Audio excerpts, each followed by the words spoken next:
Assalamualaikum warahmatullahi wabarakatuh. Perkenalkan, nama saya Angga Ramadijaya, mahasiswa dari Universitas Sinambika, Prodi S1 Manajemen. Ya, di sini saya akan mempresentasikan tentang pengambilan keputusan konsumen satu dalam karakteristik proses.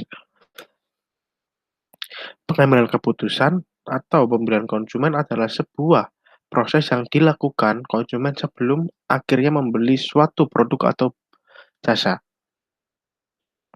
Proses pengambilan keputusan eh, ada beberapa tahap, yaitu adalah pengenalan kebutuhan, tahap pencarian informasi terkait produk atau jasa, tahap pengevaluasian alternatif, selanjutnya adalah tahap keputusan pembelian, dan yang terakhir adalah tahap perilaku setelah pembelian atau perilaku pasca pembelian. Pengambilan keputusan nominal. Pengambilan keputusan nominal ini yaitu adalah kadang-kadang disebut sebagai pengambilan keputusan secara kebiasaan yang pada dasarnya tidak melibatkan keputusan. Keputusan pembelian nominal dibagi menjadi dua, yaitu adalah pembelian loyalitas merek dan pembelian berulang. Nah, di mana pembelian loyalitas merek ini dengan contoh konsumen suka terhadap atau loyal terhadap merek-merek tertentu yang sudah dibelinya dan akan terus-menerus membeli secara jangka panjang dan tetap berada di merek tersebut. Dan pembelian berulang itu semisal contoh kayak pembelian air mineral, tidak memandang mereknya ataupun merek yang lain, tetapi membeli produk secara garis besar yaitu air mineral tanpa memperdulikan merek tertentu. Seperti itu. Pengambilan keputusan terbatas, yaitu adalah pengambilan keputusan yang terbatas juga terjadi sebagai tanggapan terhadap beberapa kebutuhan emosional atau situasional. Semisal, saya dapat memutuskan untuk membeli atau merek baru dikarenakan saya itu bosan dengan merek-merek yang saat ini memuaskan. Dengan contoh, saya akan beralih ke merek yang lain atau mencoba merek yang lain dan mencari kepuasan tertentu terhadap merek-merek yang lain. Apabila tidak cocok, berarti saya akan kembali ke merek sebelumnya, yang dimana merek sebelumnya itu cocok dengan saya dan menghasilkan kepuasan yang diduga atau ekspektasinya. Pengambilan keputusan yang diperpanjang.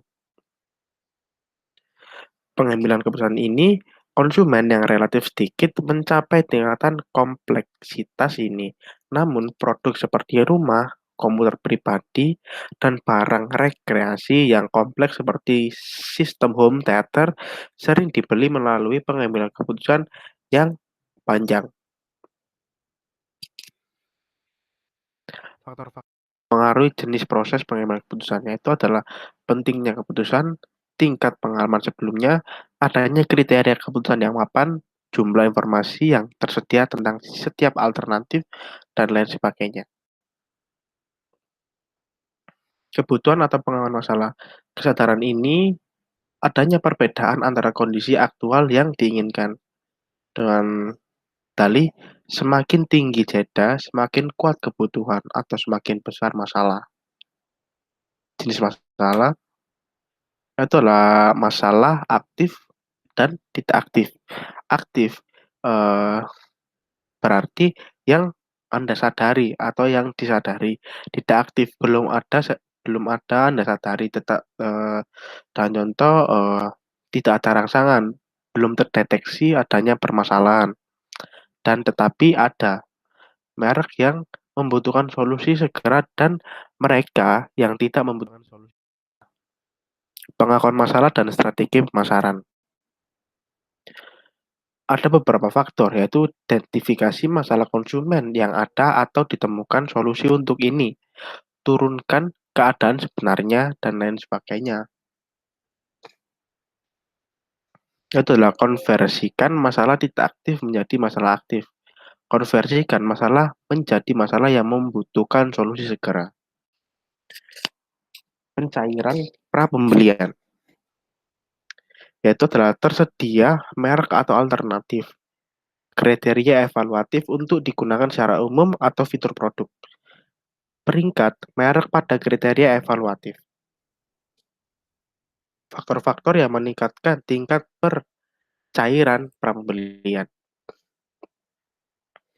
Itu adalah faktor produk. Pencairan lebih tinggi saat ini adalah produk yang tahan lama atau jarang digunakan.